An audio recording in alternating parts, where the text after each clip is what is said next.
K രാഘവേഷ് എന്തോ മഹത്തായ സംഭാവന ചെയ്തെന്നാണ് ദിവ്യ എസ് അയ്യർ പറയപ്പെടുന്നത്.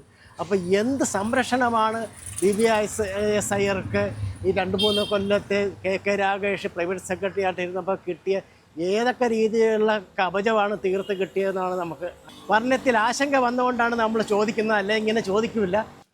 കർണൻ്റെ കവചകുണ്ടലത്തേക്കാൾ മികച്ച കവചം തീർത്ത് അസൂയപ്പെടുത്തും വിധം കേന്ദ്ര ഡെപ്യൂട്ടേഷനിലുള്ള ഐ എ എസ് ഉദ്യോഗസ്ഥയായ ദിവ്യ എസ് അയ്യരെ ആരിൽ നിന്നൊക്കെയാണ് സംരക്ഷിക്കാൻ വേണ്ടിയിട്ടാണ് കവചം തീർത്തതെന്ന് പറയാനുള്ള ബാധ്യത കൂടെ ദിവ്യ എസ് അയ്യർക്ക് ഉണ്ട് എന്നാണ് പറയാനുള്ളത്.